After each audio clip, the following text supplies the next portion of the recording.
Bon, voilà.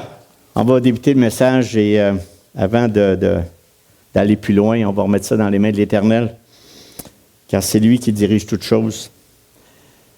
Seigneur, notre Dieu, on se présente devant toi humblement. Vraiment, Seigneur, on a besoin que ton Esprit Saint, que tu nous diriges sur le sujet de ce matin, parce que c'est vraiment un sujet délicat. C'est un sujet que par les années, j'ai pu vivre vraiment à différentes occasions.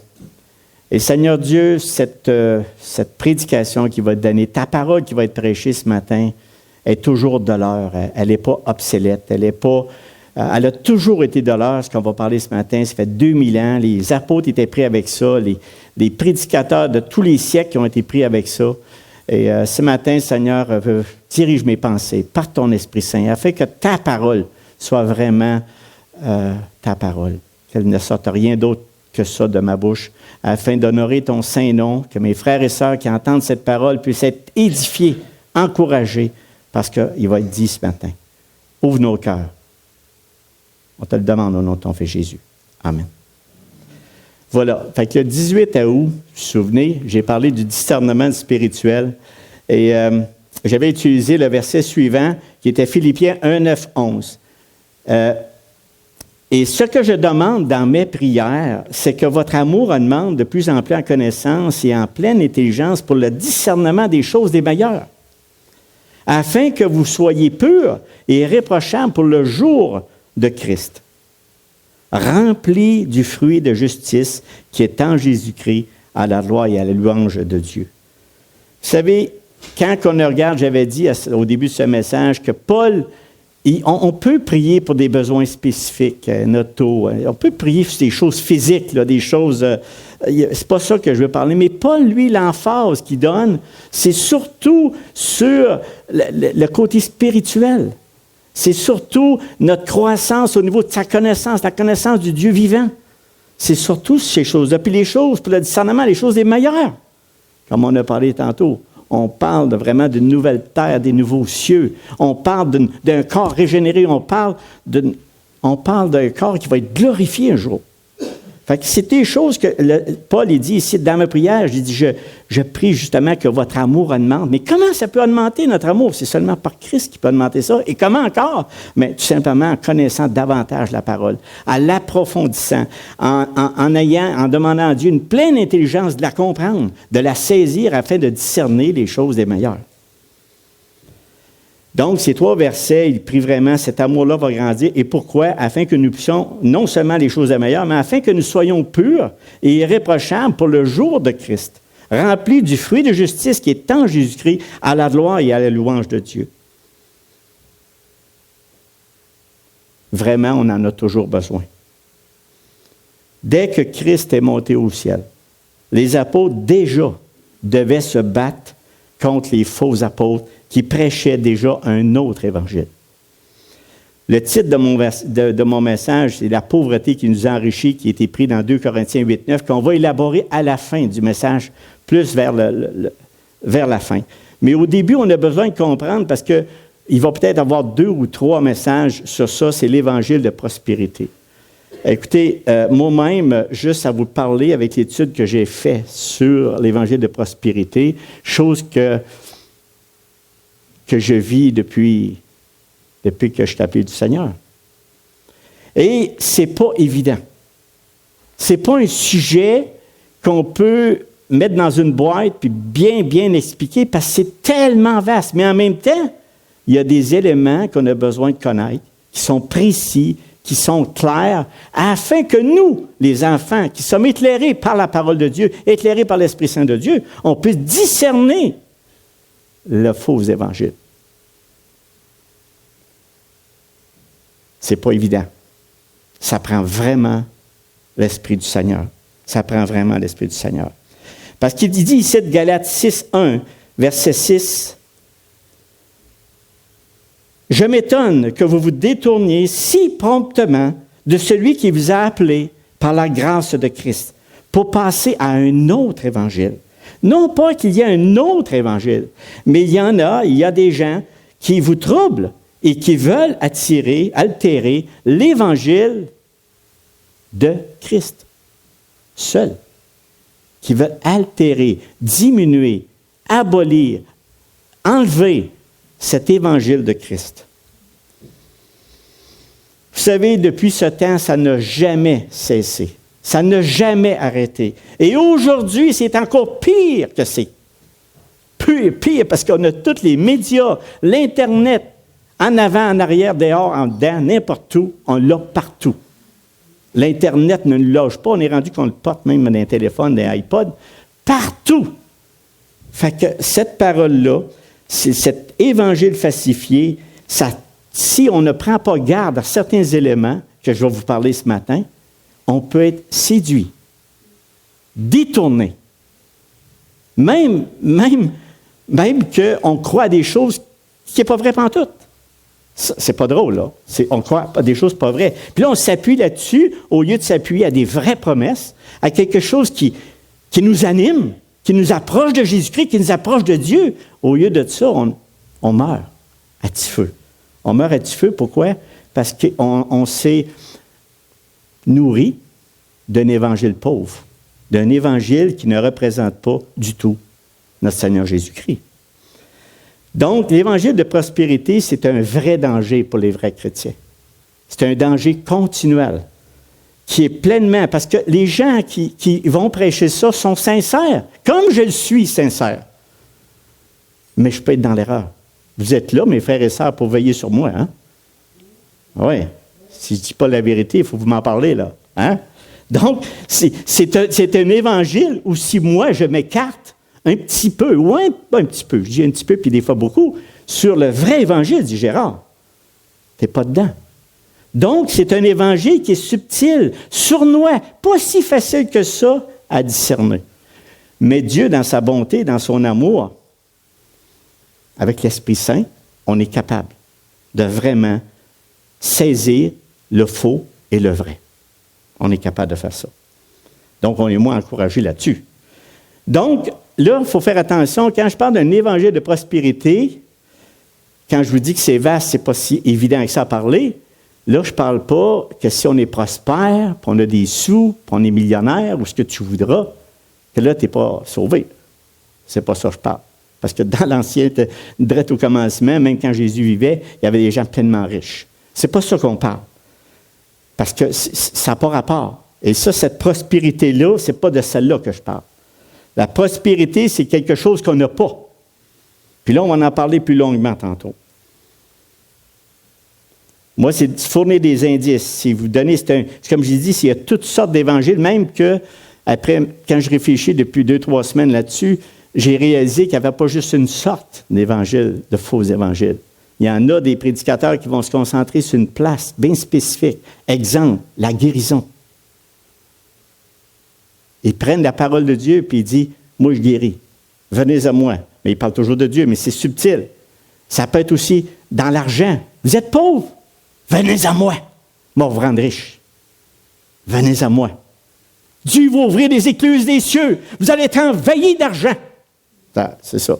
Ça ressemble à ça, mais là, tu dis « Où t'es rendu, toi, là? » Tu sais, mais c'est ça que ça fait pareil. C'est toutes des choses différentes, des différents évangiles, des faux évangiles. Puis des fois, c'est tellement bien dit, c'est tellement phrasé, c'est tellement bien. On se sent tellement coupable devant Dieu. Des fois, « Oh Seigneur, c'est vrai que si je ferais des choses bien, puis je suis un vrai pécheur, tu pourrais me bénir, puis tu pourrais me remplir mes poches d'argent. Puis tu pourrais me guérir, tu pourrais faire ci. » Puis là, tu dis, où tu t'en vas avec ça? C'est pas quelque chose qui sonne à vos oreilles. Écoutez, prenez le temps, je ne dis pas d'écouter ça puis de prendre ça littéralement. C'est de voir qu'on utilise la parole de Dieu pour arriver à faire une présentation d'un évangile faible. D'un évangile qui ne représente pas du tout l'évangile. C'est un évangile de paille, tout simplement. Moi, qu'avant d'aller plus loin, je voudrais, mes frères et sœurs, que s'il y a quelque chose qui vous trouble dans ce que je vais dire, venez me voir. J'ai pas... Tu sais, on ne peut pas être tout complet. Je peux oublier quelque chose. Vous pouvez être offensé sur quelque chose. Vous pouvez avoir une question sur quelque chose. Et je ne saisis pas, Gérard, ce que tu veux dire. Mais en même temps, comme j'ai dit, ça va peut-être 2 ou 3 messages pour vraiment saisir qu'il y a un évangile de prospérité qui est un faux évangile que nous, en tant que croyants, sauvés, rachetés par le sang de Jésus-Christ, on doit être au courant. Parce que sans ça, on part avec ça et puis on va être extrêmement déçus de notre vie chrétienne. On va être déçus. Je vous le garantis. Sur quoi vous basez votre foi? Sur un faux évangile ou un vrai évangile? C'est l'évangile de Jésus-Christ ou un autre évangile?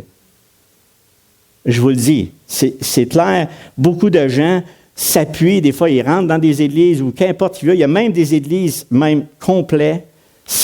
Puis là, je n'ai pas dans le but de condamner personne. Aucune dénomination, aucune personne, aucune même. Il y a des grands prédicateurs qui réunissent des 40 000 personnes. 30 000 personnes. Mais ce qui est important de retenir, ce n'est pas condamner la personne qui parle parce que je ne peux rien faire, c'est Dieu qui va s'en occuper. Mais c'est vraiment nous être capables de discerner ce qui se dit. Vrai? C'est ça qu'il faut savoir. C'est ça vraiment qu'il faut savoir. Donc, ma déclaration d'intention vraiment ce matin, l'évangile de prospérité ça voile complètement la vraie richesse du Seigneur Jésus-Christ pour ses véritables disciples. Ça le voile. Et là, on part là-dessus. On décolle. On croit en ça. On vit avec ça. Là, on nous rentre dedans. Puis là, tu dis, wow! Dieu, c'est quoi ce qui se passe? C'est parce que justement, tu vis sur quelque chose qui est un faux évangile. Quelque chose qui n'a pas de solide. C'est pas solide. Ça ne part pas des Écritures. Est-ce que nous en prenons vraiment conscience? Que devons-nous faire pour rester vigilants et alertes à l'Évangile de Christ? Il y a un paquet de choses qui va être énuméré dans la suite, mais c'est justement ça que je vous disais tantôt. Ça va tous répondre à ces 3 questions-là. À ces 3 questions, les 2 dernières questions. Donc, allons-y. Qu'est-ce que l'Évangile de prospérité? Premièrement, c'est un évangile qui prend pour appui la mort de Jésus-Christ sur la croix. Quand même. Ça ne peut pas parler de... Il parle justement, il prône la délivrance de la maladie, de la pauvreté, de toute souffrance, promettant ici des bénédictions matérielles et physiques et visibles pour tous ceux qui l'acceptent. L'Évangile de prospérité insiste sur le fait que la volonté de Dieu pour ses enfants est qu'ils soient prospères. Ici, maintenant. Vous avez des troubles? Venez à moi. Vous avez des troubles? Donnez votre vie à Christ. Ça ne sonne pas à vos oreilles, des choses comme ça, non? La définition de prospérité dans le dictionnaire Larousse était de ce qui est prospère. Définition de prospère, c'est qui est dans un état heureux de succès et de réussite. Or, cet évangile de prospérité contient 4 aspects importants qui le différencient de l'évangile biblique. Le premier, c'est que quand on entend ça, on proclame toujours un petit Dieu. Tu sais, je veux dire dans le sens que ce n'est pas le grand Dieu qu'on connaît. Qu'est-ce que nous désirons le plus dans notre vie? Bien, la réponse que vous avez en tête, c'est celle qui nous identifie. C'est notre Dieu, c'est notre idole. C'est celle qu'on chierait à chaque jour. Si c'est Christ qui est dans votre tête, malgré toutes les choses que vous vivez, la maladie, la pauvreté, la souffrance. Si vous avez en tête, là, dans le moment, que tout ce qu'on vit est à Christ, qu'importe votre situation, qu'importe qu'est-ce que vous êtes, il faut, dans le fond, ce qu'on doit désirer, c'est quoi qu'on désire le plus dans notre vie? C'est vraiment ça. Si c'est autre chose que Christ, on est en train d'adorer une idole. Ça peut être dans l'argent. Ça peut être dans quelque chose que vous avez, parce que le prédicateur de l'Évangile de prospérité incite les gens à se tourner vers Christ, oui. Mais il donne une motivation avec la bonne santé. Tu es malade? Viens à Christ. Tu es pauvre? Il va te donner de la richesse. Tu n'as pas d'épouse? Il va t'en donner une. Mais là, c'est parce que moi, j'annonce ça de même. Je suis qui, moi? Je suis qui, moi? Non, c'est parce que Dieu est en second rang. Dieu n'est pas au premier rang. On ne met pas notre vie en lui. Ce n'est pas lui qui prime. C'est notre petit Dieu que nous autres, on a vu dans l'Évangile. On a dit, ah oui, j'ai rien qu'à faire ça. Puis, en fait, dans ce faux évangile, on ne nous amène pas à désirer, à chercher et à valoriser et à tout mettre dans les mains de Christ. Jésus est plutôt vu comme un simple moyen pour parvenir à ces choses matérielles dont nos cœurs sont affamés. On ne peut pas être plus vivant que vivant. On ne peut pas être plus en chair qu'on est en chair. On ne peut pas désirer plus que ça. C'est impossible. On est charnel. Un jour, on va être glorifié. Un jour, on va être changé complètement. Et ça, j'ai hâte à ce jour-là. Mais arrêtez de me battre avec ma chair, OK? Vraiment. Puis, tu sais, on ne sera pas pogné avec ça parce que, automatiquement, il y a ceux qui ont du succès, l'évangile de prospérité, parce que les autres, ils disent, ah, moi t'expliquer comment. Mais il y a toujours une ruse en arrière de ça. Bien, une ruse, je ne sais pas si c'est une ruse, je ne sais pas si c'est un complément, mais on fait du grand Dieu vivant qu'on a parlé ce matin, qu'on a pris le repas du Seigneur, celui avec lequel qui est tout, qui contrôle tout, qui a une souveraineté totale sur la terre, on le prend pour nous mettre dans une petite canne, puis on dit, Seigneur, en fait, on le prend comme une machine distributrice. Bon. La chair, elle désire ça. Le bien-être, le matériel, la santé, toutes sortes de choses terrestres. Même, je vous dirais, un conjoint sans offenser personne. Écoute, là, on aimerait ça, puis je le sais, il y a des choses qu'on vit, puis là, moi, je suis dépassé, puis je le sais que vous autres aussi, vous êtes dépassés, que ce soit avec vos parents, qu'importe, les enfants, mais où il faut mettre nos regards? À quelle place qu'on met nos regards? Dieu est en contrôle. Ma seule bouée, mon seul repère, ma seule place que je dois regarder, c'est Christ. Toujours Christ. C'est un évangile christocentrique qu'on prêche ici. Vraiment. Puis j'aime ce mot-là parce que dans Colossiens, il parle que Dieu a tout fait, tout fait. Il n'y a rien qui a été fait sans lui. Et il n'y a rien qui va se faire sans lui. Puis en plus, il nous aime tellement d'un amour qu'il va nous prendre dans les bras puis il va nous amener là où il s'est dépouillé. On va en parler tantôt. Le prédicateur de l'Évangile de la prospérité met en général l'homme en vedette. Bien, l'homme, ça inclut la femme. Est-ce que tu crois que Dieu a besoin de toi? Forme d'incitation. Dieu n'a pas besoin de nous, pas en tout. Pas en tout. Si nous sommes prêts à contrôler nos émotions, Dieu nous bénira. Avez-vous essayé ça? Ça ne marche pas. Si nous sommes obéissants à la parole et à la bonté de Dieu et que nous sommes conduits par l'Esprit Saint, nous n'avons rien à craindre de nos ennemis. Pas sûr. Moi, je suis content que Dieu soit sur mon bord. Christ soit sur mon bord. Je me fais un peu ma foi en lui. Parce que les ennemis, là, puis en plus, il faut aimer nos ennemis. En plus, c'est ça que le Seigneur nous dit de faire. Si nous faisons les choses selon la voie de Dieu, nous ferons l'expérience de la victoire de Dieu. Tout ramené à l'homme.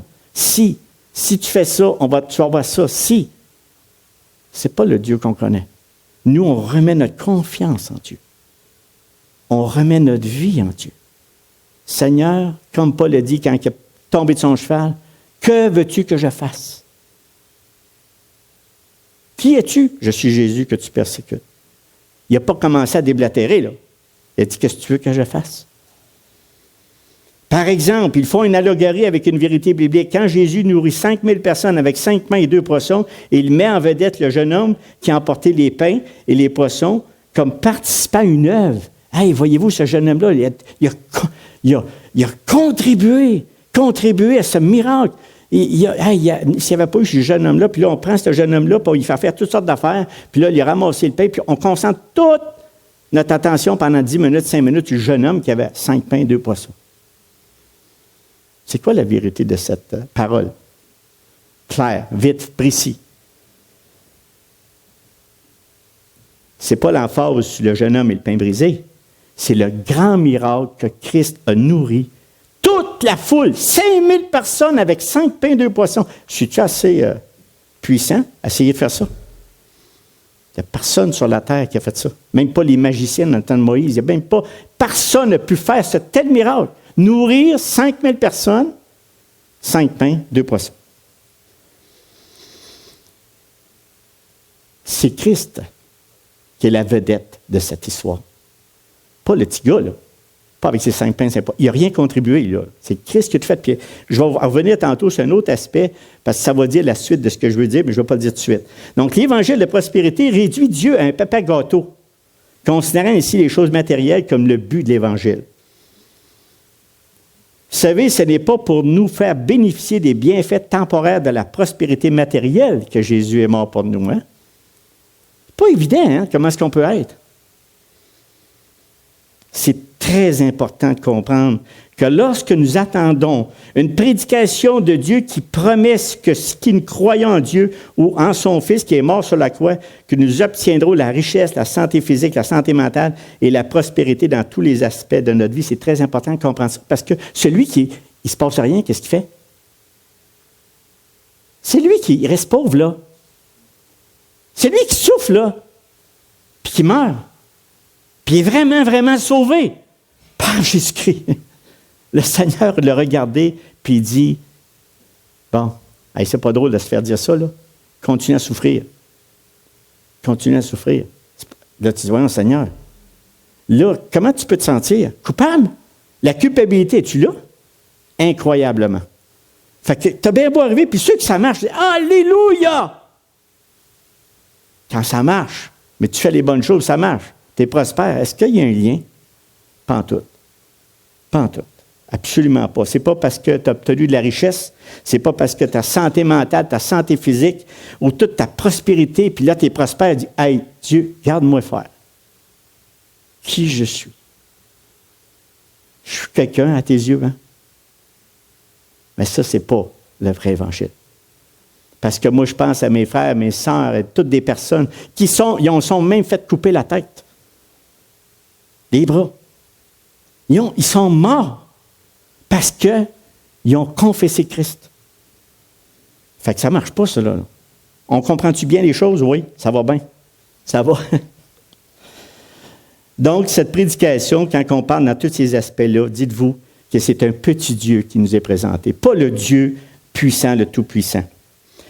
Vous savez, ce qu'on reçoit de Dieu, puis on en a tous, il y en a qui sont vraiment, véritablement bénis, gloire à Dieu, tant mieux. Il y en a d'autres de mes frères qui souffrent, il faut prier avec eux autres, il faut être avec eux autres. Il faut être solidairement ensemble, prier les uns pour les autres, s'encourager les uns pour les autres. Puis si il y a un moyen de le faire, on le fait, comme on va parler tout à l'heure dans 2 Corinthiens 8, 9, comment aider nos frères et nos sœurs dans les églises. Mais ça, il n'y a pas de problème. Mais on a un paquet de petites choses qu'on reçoit, puis ça vient de Dieu. Moi, il y a des choses que j'ai dans ma vie, j'ai beau me gonfler le torse, mais si Dieu n'avait pas mis sa main, je reconnais que ma vie est dirigée par Dieu. Je reconnais, puis j'ai une ancienne vie, puis j'ai une nouvelle vie en Jésus-Christ. Puis j'ai assez d'années de fait pour voir la différence. Puis je me suis posé souvent la question pour ce faux évangile qui est annoncé. Puis il dit, comment, Seigneur, tu peux permettre ça? Comment? Seigneur, tu peux permettre cette affaire-là, des rassemblements, puis là, le monde, il crie, puis là, tu dis, ça n'a pas de bon sens, ça. Mais c'est justement ça, je vous parle, mes frères et sœurs, gardez le cap sur Jésus-Christ, puis priez justement pour qu'il revienne au plus vite. Parce qu'on s'en va de pire en pire. Pas de mieux en mieux, de pire en pire, avec tout ce qui existe. Gardons le cap, puis je vais vous donner des moyens tantôt pour être sûr, pour nous garder, parce que c'est le moyen que je prends. Puis pas que moi, tous mes frères qui sont moindrement à l'affût de ce faux évangile qui est dit partout dans ce monde, bien, c'est ça qu'il faut faire. Il faut vraiment faire ce que je vais dire tantôt. Donc, prêcher les bénédictions temporaires et matérielles constitue le but de notre salut. C'est ça, le faux évangile. C'est faire du christianisme une idolâtrie et c'est d'échanger la gloire de Dieu contre quelque chose qui a peu de valeur. Puis j'ai juste une pensée qui vient à l'esprit. Que tu sois millionnaire, je vais te dire une bonne nouvelle ce matin, tu vas crever pareil. Tu t'en sortiras pas. Non, mais je veux dire, je suis déçu. Là. Je veux dire, s'il y en a qui sont déçus, c'est ça. C'est la nouvelle. Tu n'as pas le choix. Puis si tes pauvres, sois sûr que Dieu t'aime, il t'encourage, il te fortifie, il est là, mets ta vie en lui, puis il va donner du courage. Puis si tu es moyen dans l'ordinaire, en fait, ça veut dire tout simplement, soyons contents de ce qu'on a. C'est ça que la Bible dit. Être heureux dans ce que Dieu nous donne à chaque jour, dans tous les petits bienfaits. Et quand l'orgueil commence à nous pogner, là, Dépêche-toi à t'en aller tout de suite à genoux. Si tu n'es pas à genoux, reste debout. Mais en tout cas, humilie-toi, ça presse. Parce qu'il va arriver quelque chose. Ça ne marche pas. Vous me comprenez? Ça va? Ça, c'est la première raison du faux évangile. Ça n'amène à rapetisser notre petit Dieu au lieu d'y donner gloire sur toutes les choses que l'on vit. Toutes. Dans les moindres petites affaires. On dit des fois, on évite un accident. C'est une grâce qu'on vient d'avoir. Il y a une bonne nouvelle qu'on a de nos enfants.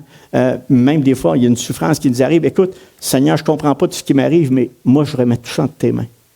Ça, c'est le vrai évangile. Ça, c'est la vraie parole. C'est ça que Dieu... Pas drôle de se faire dire, mais tu vas souffrir. Puis c'est là qu'on ne comprend pas la souffrance des justes. Donc, on va maintenant regarder l'autre aspect qui ne prêche pas, le faux évangile ne prêche pas clairement le vrai besoin de l'homme. Nous, là, en tant qu'hommes, quel est le plus grand besoin de l'humanité? À quel problème Dieu s'attaque-t-il lorsqu'il envoya son Fils mourir sur la croix? Lui, le prédicateur de la prospérité, enseigne que les problèmes d'ordre physique, financier et relationnel de l'homme sont les problèmes qui nécessitent une solution. C'est pour ça qu'il y a tant d'adeptes. C'est pour ça qu'il y a tant de personnes. Deux grandes tendances.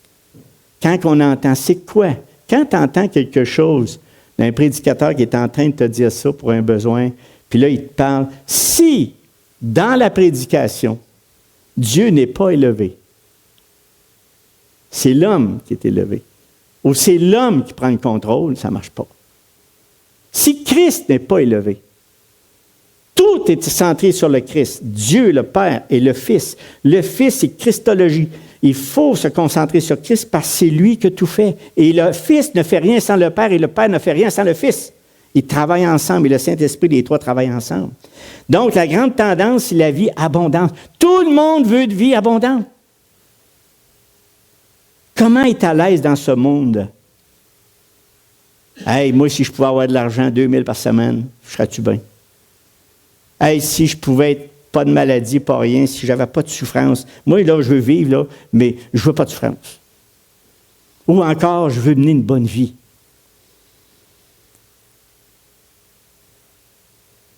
Financière, posséder du matériel. Puis pourtant, la parole dit qu'avec beaucoup de matériel, ta vie elle devient très compliquée. Très compliquée. Tout cela pour le moi.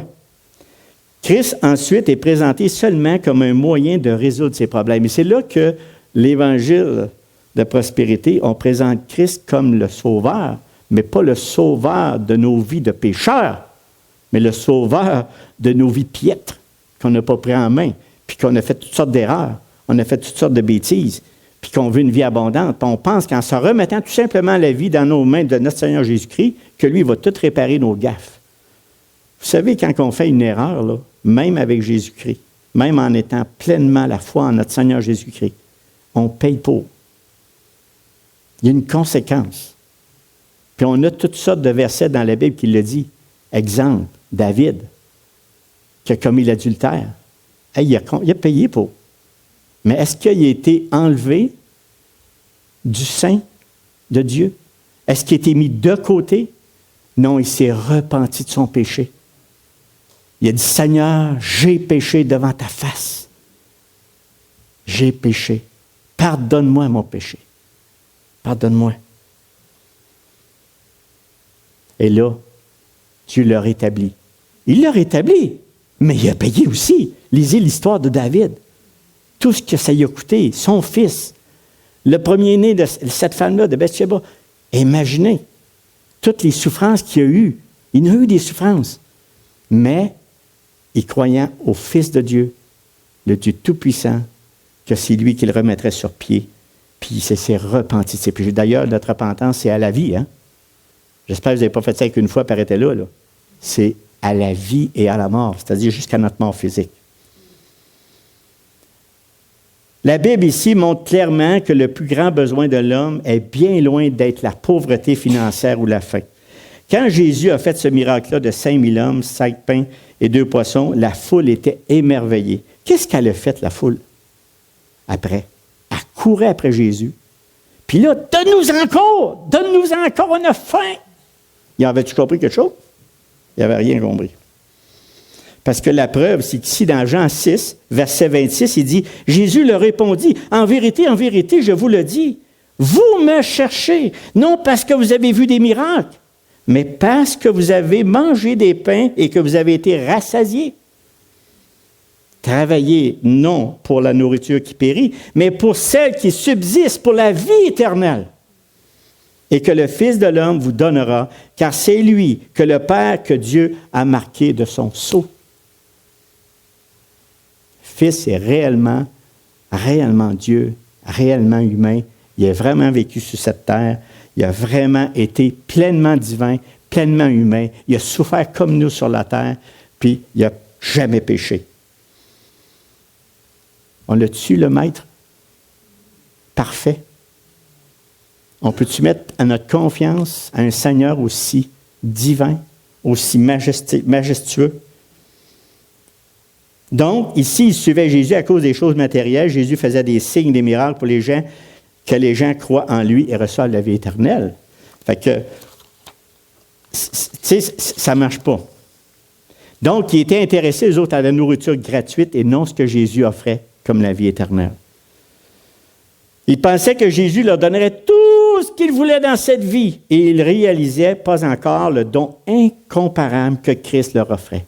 Et puis ça, on a-tu de la misère à voir ce si beau don que Dieu nous donne? Je vais le finir avec ça parce que je vais mettre une cerise sur Sunday, OK? Il y a un espoir extraordinaire que Christ nous réserve pour nous qui persévérons jour après jour dans la parole de Dieu pour rester accrochés après, malgré tout ce qu'on vit. Ben, écoute, il faut qu'il nous reste une bonne nouvelle, on va le dire tantôt.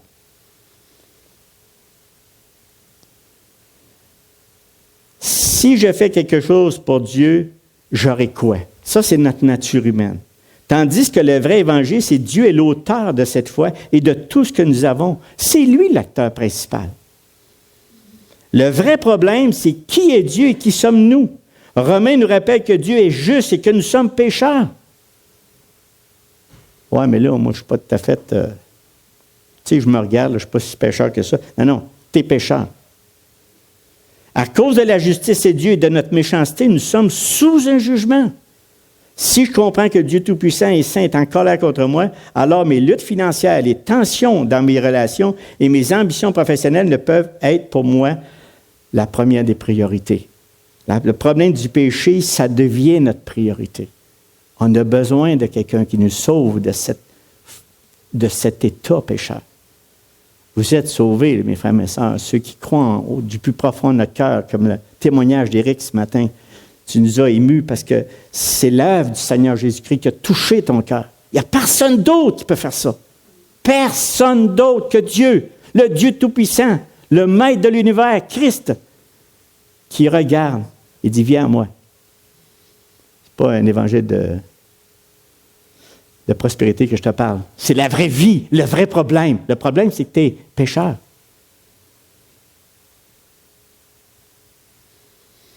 Bien qu'on connaisse Dieu, dans notre nature corrompue, nous ne le glorifions pas comme nous le devrions. Et c'est ça qu'il faut faire attention, parce qu'on est de nature idolâtre. Et puis ça, je ne vous invente rien, on est de nature idolâtre. Donc, notre plus grand besoin est de répondre au problème du péché.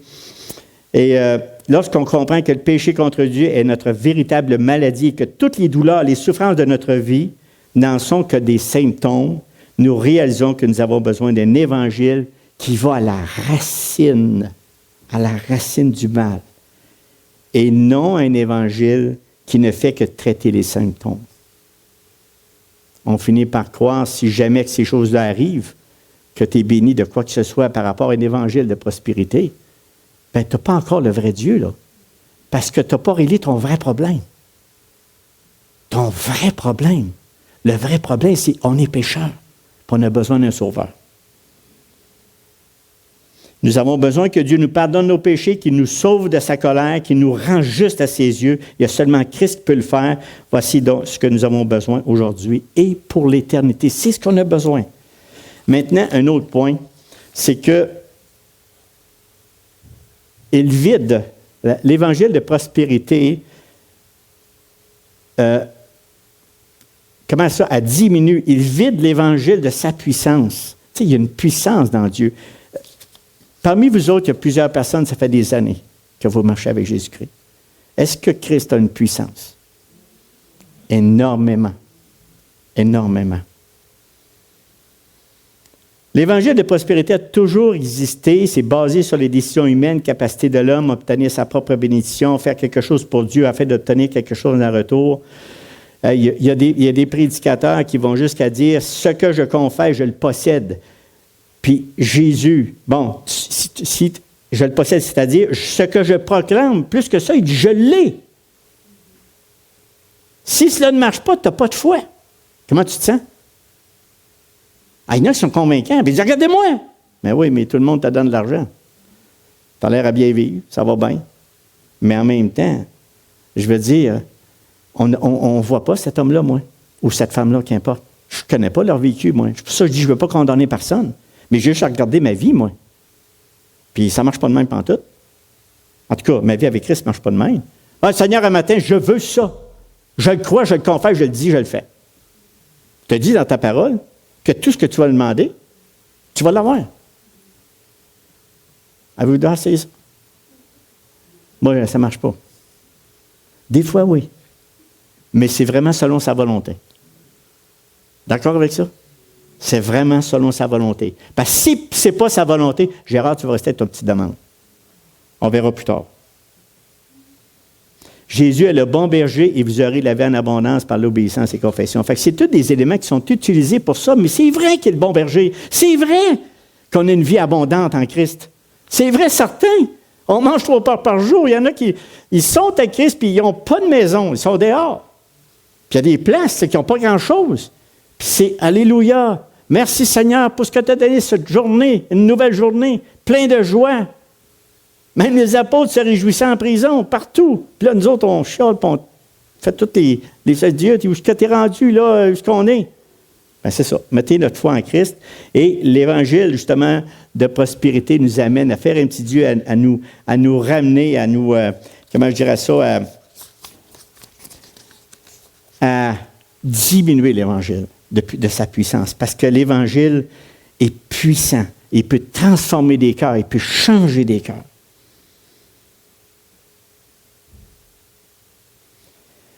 Vous savez, un des éléments qu'on parle souvent, puis c'est quelque chose, c'est un verset que vous connaissez, mais pour vraiment connaître la puissance de Dieu, à toutes les fois qu'on entend des choses sur l'Évangile, des choses que des fois vous doutez parce que l'Esprit Saint de Dieu travaille en vous. Puis c'est écrit noir sur blanc dans l'Écriture. « Mes enfants reconnaîtront ma voix. Ils saisiront. » Il entend le faux loup. Il l'entend, puis il ne veut pas le voir. Qu'est-ce qui fait ça? C'est vraiment l'Esprit Saint de Dieu qui vit en nous, puis déjà, il nous aide là-dessus à refuter des éléments qui vont amoindrir cette puissance qui vit en nous. Pas une puissance qu'on peut faire nous-mêmes. La puissance qui vit en nous appartient à Dieu, appartient à l'Éternel, appartient à Christ. C'est une puissance qu'on peut avoir, qu'on a présentement, mais qui est utilisée avec sagesse, pas avec notre sagesse, mais avec celle de Dieu. Êtes-vous d'accord avec ça? Regardez ici dans Actes 17, verset 10. Il dit, aussitôt les frères firent partir de nuit Paul et Silas pour Bérée. Lorsqu'ils furent arrivés, ils entrèrent dans la synagogue des Juifs, et ces Juifs avaient des sentiments plus nobles que ceux de Thessalonique. Ils reçurent la parole avec beaucoup d'empressement et ils examinaient chaque jour les Écritures pour voir si ce qu'on leur disait était exact. Ça, c'était écrit pour nous, pour tous ceux qui lisent la parole depuis que les apôtres ils l'ont écrit. On devrait toujours prendre le temps d'analyser, réfléchir, méditer, prier, demander à Dieu, éclaire mon intelligence, car tu es le seul qui peut m'éclairer sur des choses obscures. Tu es le seul qui peut m'aider sur les choses quand il y a des ténèbres. Ça ne vous arrive pas des fois d'avoir des ténèbres? Oui, moi, ça m'arrive.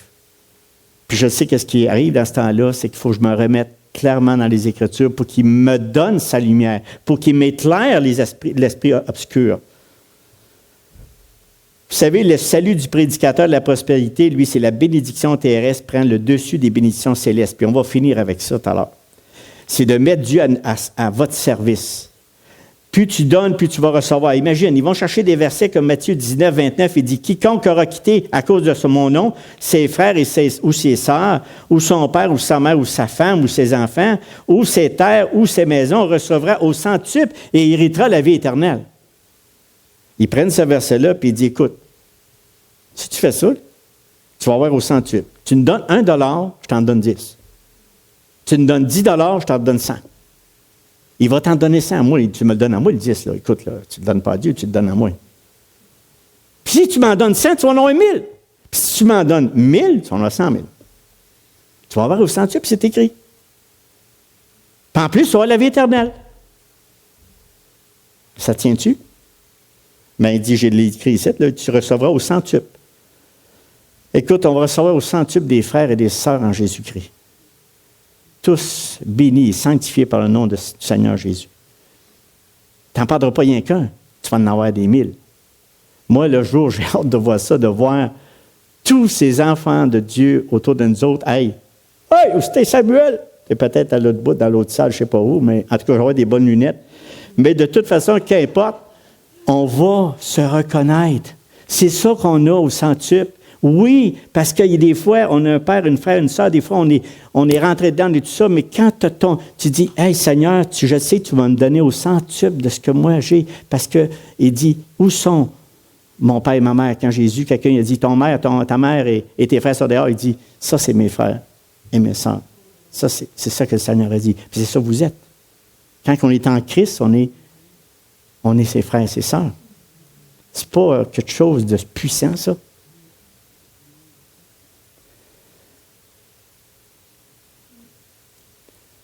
Donc, l'évangile de prospérité crée une indépendance de Dieu qui nous amène à faire des revendications puis de la manipulation.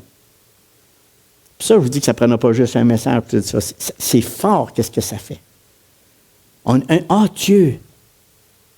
Tu prends toutes sortes de versets dans les Écritures, tu les soutires de son contexte, puis tu y fais faire une... Ben, c'est écrit! Voyons, c'est écrit! C'est écrit, oui, mais c'est pas ça qu'il veut dire. C'est pas ça que le verset veut dire. C'est pour ça qu'il faut faire comme les gens de Béret, il faut regarder son contexte. Le contexte du pourquoi, où qui est écrit cette parole-là. Parce qu'on ne contredit pas en passant. On élève la créature au lieu du Créateur. C'est ça l'évangile de prospérité. L'évangile de la prospérité ne laisse pas de place à la souffrance du juste. Puis si on ne comprend pas tout ce qu'on vient de dire, bien, on est dépressif. On est sa dépression. Moi, qui ai donné, vraiment, tu m'as touché, tu m'as changé, tu m'as transformé. Là, je viens d'apprendre par le médecin que j'ai un cancer, je vais mourir dans le jour. Si on n'a pas la bonne perspective du bon évangile, et si on n'a pas dans notre esprit quelque chose d'au-delà de notre vie terrestre, on est les plus malheureux du monde. On est les plus malheureux, c'est sûr. Si on est à Christ, ils disent, vous ne devriez pas souffrir. C'est le contraire. Des fois, on ne souffre pas, mais des fois, on va souffrir. Mais un jour ou l'autre, on va souffrir. Est-ce qu'on est prêt? Est-ce qu'on est prêt à faire face à ces choses-là? Bon, maintenant, le vrai évangile nous enseigne que nous allons souffrir, que nous devons chercher la face de Dieu jour et nuit, que par la foi, nous soyons constamment dépendants de Dieu, pas indépendants. Dépendants. Dépendants. On est accroché à lui. Sans toi, je ne peux rien faire. Sans toi, Seigneur, je ne peux rien faire. Ah, tu peux bien croire que tu as la vie éternelle, tu peux bien croire que tu es sauvé, tu peux bien croire n'importe quoi. Mais Dieu il va te donner la conviction que tu y appartiens, puis il te le donne, cette conviction-là. Puis il dit, crois en moi, casse pas ta tête. Peut-être tu n'as rien sur cette terre, mais ce que je te réserve, il est bien au-dessus de ce que tu penses. Puis je vous le dis, des fois, je fabule. Comment un corps peut être glorifié? Hey! Non, ça veut dire, moi j'ai hâte de sortir de ce corps de chair-là parce qu'il va mourir. Il va tomber en poussière, puis il va pourrir. Mais on va avoir un corps glorifié. Donc, il faut avoir toujours une sensibilité au péché dans le but de garder un cœur repentant. Toute prédication doit être christologie. Pointe vers Christ, le Fils de Dieu. Si elle ne pointe pas, dans le prochain message, je vous parlerai de certains aspects dans d'autres éléments dont on oublie, puis qui fait encore l'évangile de prospérité, quelque chose qui peut nous attraper, quelque chose qui peut nous toucher ou nous éloigner même de Christ. Puis on ne croit pas ça peut-être. Soyez pas inquiets. L'adversaire qui rôde cherche qui il dévorera. Puis cassez-vous pas la tête. Il cherche tout le temps. Il est toujours à la recherche de quelqu'un qui veut arracher à Christ. Sous-estimons pas l'adversaire. Ne sous-estimons pas. C'est un être vil et ce n'est pas un être d'amour ni d'humilité, orgueilleux, fendant, puis ne sois pas inquiète, il va t'amener là, puis tu vas être bien perdu. Mais je ne vous parle pas d'assurance de salut, ce n'est pas ça que je parle. Donc, désirez, mes frères et sœurs, du plus profond de notre cœur, des joies célestes. C'est ça, le vrai évangile. C'est des joies célestes et non des joies terrestres. Ben oui, là, il dit, là, tu es noir un matin, là. Pas de joie terrestre. Oui, on a un plaisir à manger un bon repas. Oui, on a un plaisir d'avoir une table autour de nous autres, de se rencontrer, comme vous parliez tantôt, puis vous parlez de toutes sortes de choses. Plein de joie, parce que Dieu vous anime. C'est correct, cela, là. Il faut avoir de la joie, quand même, malgré tout ça. Mais, s'il y a quelque chose qui nous enlève cette joie-là par rapport à des difficultés qu'on a dans notre vie, sachez qu'il y a quelque chose de au-delà du céleste qui est beaucoup meilleur. Beaucoup meilleur. C'est pas moi qui le dis, hein? C'est la parole de Dieu. Un autre élément, le quatrième élément, et c'est le dernier, c'est que l'évangile de prospérité, il dépossède Dieu de sa gloire. Puis pour faire ça, pour expliquer ce point-là, c'est que j'ai pris justement un verset qui est dans 2 Corinthiens 8, verset 9. Et ce verset-là, l'évangile de prospérité, il s'en sert très souvent. Très, très, très, très souvent. Après avoir fait quelques recherches, c'est même un verset clé. Donc, 2 Corinthiens, chapitre 8, verset 9. 2 Corinthiens, chapitre 8, verset 9. Il dit, car vous connaissez la grâce de notre Seigneur Jésus-Christ qui, pour vous, s'est fait pauvre. De riche qu'il était, afin que par sa pauvreté, vous fussiez enrichis. Dans la version Tob, il dit ceci. J'en ai sorti au moins 2, là, il y en avait 3, là, mais m'en dire 2. Vous connaissez en effet la générosité de notre Seigneur Jésus-Christ qui, pour vous, de riche qu'il était, s'est fait pauvre pour vous enrichir de sa pauvreté. Quand tu regardes ça, là, c'est simple. Bien, je sais que vous êtes quand même, il y a beaucoup d'érudits quand même qui connaissent la parole ici. On sait très bien qu'est-ce que Jésus veut. Qu'est-ce que Paul veut dire ici par ce verset-là. On sait très bien qu'au début, quand tu regardes le contexte, si tu regardes ça à première vue, là, bien là, tu te dis, bien regarde, tu vois, là, c'est écrit, là. Dieu s'est dépouillé, lui qui était riche, puis il s'est fait pauvre pour vous, afin que vous deveniez riches, enrichis de toutes sortes de choses. Puis là, il développe le verset constamment pour arriver à ça. C'est pas ça que Paul dit ici. OK? C'est vraiment pas ça. Puis là, on va le mettre dans son contexte. C'est simple. Pourtant, il y en a qui vont... je ne veux pas déblatérer une demi-heure sur ce verset-là dans le sens du faux évangile. De l'évangile de prospérité, c'est pas ça le but. Mais c'est ça que les autres utilisent pour dire, bien, il dépossède Dieu de sa gloire. Puis là, nous autres, lui, il est mort pour qu'on soit riche. C'est ça l'évangile de prospérité. Il est mort pour qu'on soit riche. Mais c'est tout. Là, le reste, moi, que mes péchés, ma façon de vivre, mon cœur qui est tout croche, tout ça. Tout croche, oui. Une réaction. Oui, je ne sais pas. Mais de toute façon, tu sais, tous ces éléments-là qui sont là, donc c'est ça que le Seigneur, il me distrait, mais t'es correct, là, je suis replacé, on va me replacer. Donc, on découvre tout de suite que Paul, lui, ce qu'il voulait dire par cette histoire-là, c'est parce qu'il voulait donner un exemple. Puis il dit, dans le verset 1, du chapitre 8, il dit 1 et 2, « Nous vous faisons connaître, frères, la grâce de Dieu qui s'est manifestée dans les églises de la Macédoine au milieu de beaucoup de tribulations qui les ont éprouvées. Leur joie débordante et leur pauvreté profonde ont produit avec abondance de riches libéralités de leur part. » C'est-à-dire qu'il disait ça aux Corinthiens pour qu'eux autres, ils soient ouverts à donner à la libéralité, à donner aussi des dons à d'autres frères. Fait que là, il prenait l'exemple des Macédoniens pour dire comment les Macédoniens étaient vraiment, malgré leur pauvreté, ils donnaient encore. Ils donnaient à ses frères et ses sœurs. Puis il dit à les frères de Corinthe, il dit, regardez l'exemple. Il dit, c'est vraiment extraordinaire. Puis là, il dit, vous connaissez la grâce de notre Seigneur Jésus-Christ, vous la connaissez? C'est ça qu'il disait aux Corinthiens. Fait que là, il dit, garde. Fait que là, il dit, il y a quelque chose encore de plus grand. C'est comme si Paul était saisi, puis il dit, garde. Non seulement vous avez bien fait ça, puis il dit aux Corinthiens, même vous connaissez la grâce de notre Seigneur, lui, là, qui était riche, il a descendu en chair, il a pris notre forme, il s'est fait pauvre quand même. Il y avait les anges qui l'adoraient, il était à côté du trône de Dieu, il était dans des lieux célestes, merveilleux où un jour on va être. Puis là, il était là, puis il s'est dépouillé, qui était riche, puis il s'est venu faire pauvre. Puis là, il y en a qui vont parler de toutes sortes de théories. Il dit, le Seigneur n'était pas pauvre. Écoute, il dit, garde bien ça. Là. Il dit, là, le Seigneur, lui, quand il a commencé son ministère, là, il dit, Judas était le trésorier. Il dit, t'as pas un trésorier parce que t'as pas d'argent, là. Ça veut dire que Jésus était quand même riche. T'es pas si pauvre que ça, là. Fait que tu prends toutes sortes de philosophies qui est complètement matérielle. Puis il dit, en plus, il fallait qu'il nourrisse 9 hommes. Il était capable, 12 hommes. Il était capable d'en nourrir 5000, fait que c'était pas grave. Tu sais, pour moi, c'était...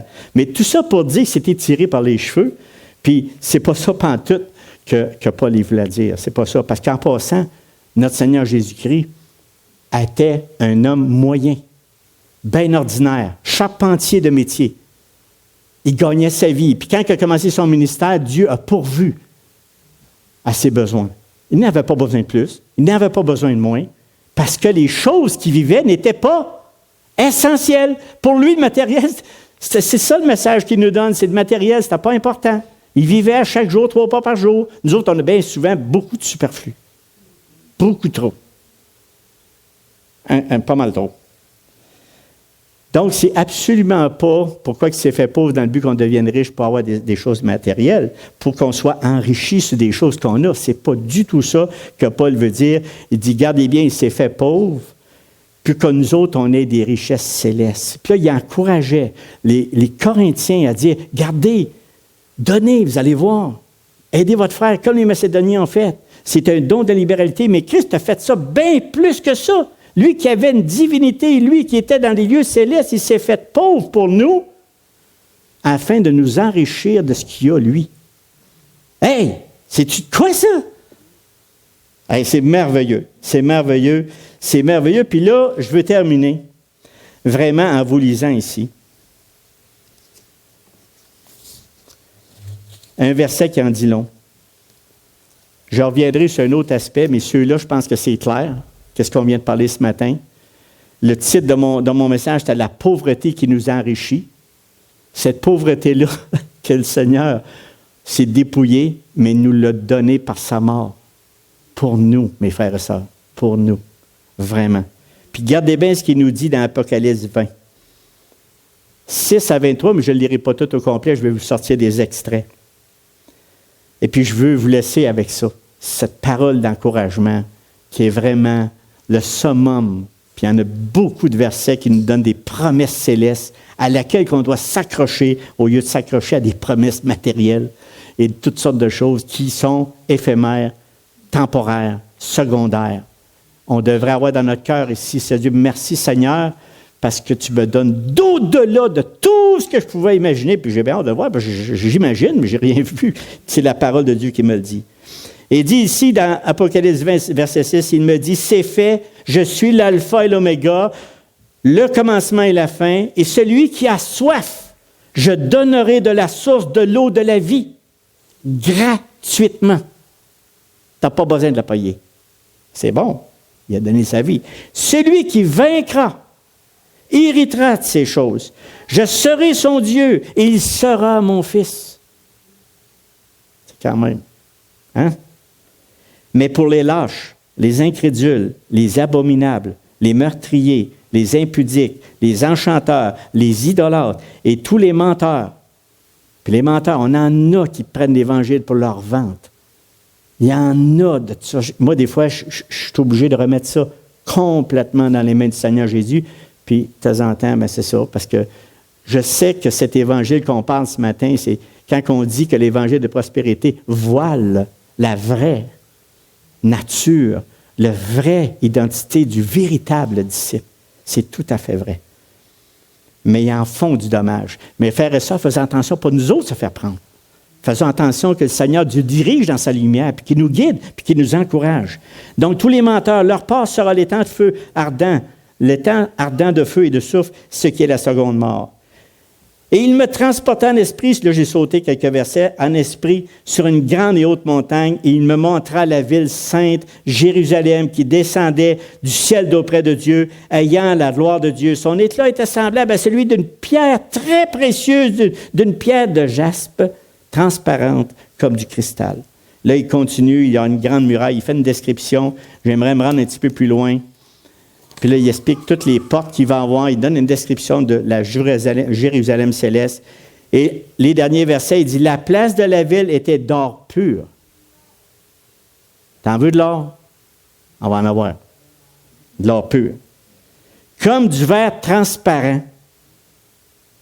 Je ne vis point de temple dans la ville, car le Seigneur, Dieu Tout-Puissant, est son temple, ainsi que l'agneau. La ville n'a besoin ni de soleil, ni de la lune pour l'éclairer, car la gloire de Dieu l'éclaire et l'agneau est son flambeau. C'est-tu encourageant? C'est ça qui nous réserve notre Seigneur Jésus-Christ, nous qui persévérons jusqu'à la fin. Ne nous laissons pas prendre par un évangile de prospérité qui nous promet des choses qui sont temporaires, vide de sens. Puis même, il y a des prophètes qui parlent, ils parlent au-delà de leur vente.